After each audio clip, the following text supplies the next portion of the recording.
Bem, vamos lá falar de colesterol. É um daqueles temas em que toda a gente parece ter um número mágico na cabeça, não é?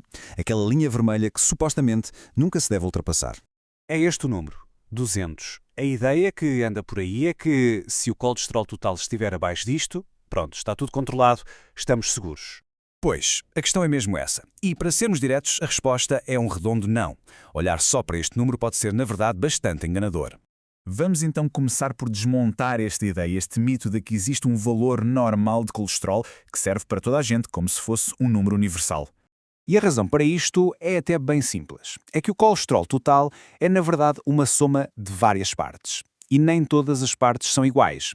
É um bocado como olhar para o resultado final de um jogo e achar que se sabe tudo o que aconteceu, sem se perceber como é que cada jogador se safou em campo. Exato. Então, vamos lá conhecer os jogadores desta equipa. É fundamental perceber quem é quem neste jogo e que outros fatores para além do colesterol também contam.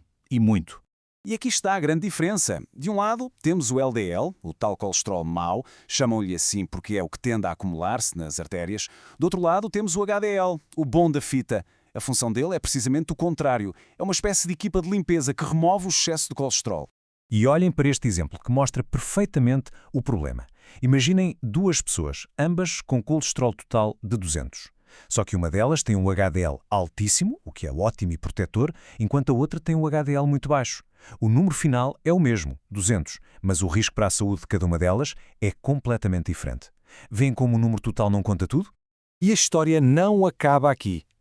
Este puzzle tem mais peças. O risco de problemas cardiovasculares não depende só do colesterol. Fatores como a idade, o sexo, se a pessoa fuma ou não e os valores da pressão arterial, tudo isto são peças absolutamente cruciais.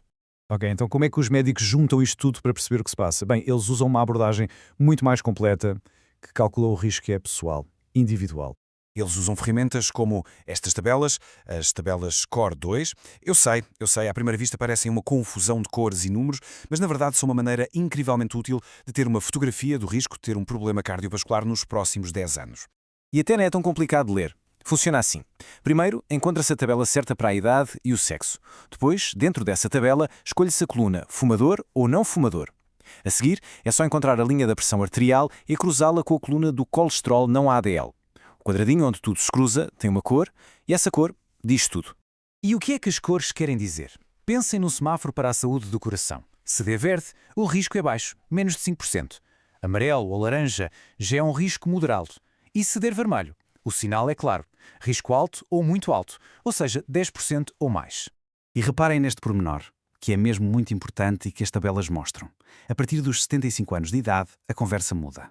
O risco passa a ser automaticamente considerado alto, não importa o resto. Isto só mostra o peso enorme que a idade por si só tem nisto tudo.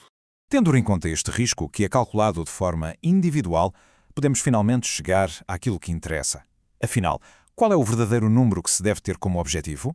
Pois bem, as recomendações oficiais, como as da Sociedade Europeia de Cardiologia, definem alvos muito específicos. Mas atenção, não são para o colesterol total, são para o LDL, o mau. Para quem tem risco baixo, o alvo é ter o LDL abaixo de 130. Se o risco for moderado, já baixa para menos de 100. E nos casos de risco alto ou muito alto, aí os objetivos são bem mais apertados, abaixo de 70 e em alguns casos até abaixo de 55. Ou seja, e esta é a grande mensagem, a conversa tem que mudar. Tem que deixar de ser sobre aquele vago ter o colesterol abaixo de 200 para passar a ser sobre qual é o meu alvo de LDL pessoal. É um objetivo concreto, feito à medida, que reflete a situação de saúde completa de cada pessoa. E agora, o aviso mais importante disto tudo, que vem diretamente da fonte. Esta avaliação toda, estas tabelas, são ferramentas para os médicos, para serem usadas em pessoas que, à partida, são saudáveis. Isto não é de maneira nenhuma um substituto para uma consulta e para o aconselhamento profissional. É fundamental que isto fique claro.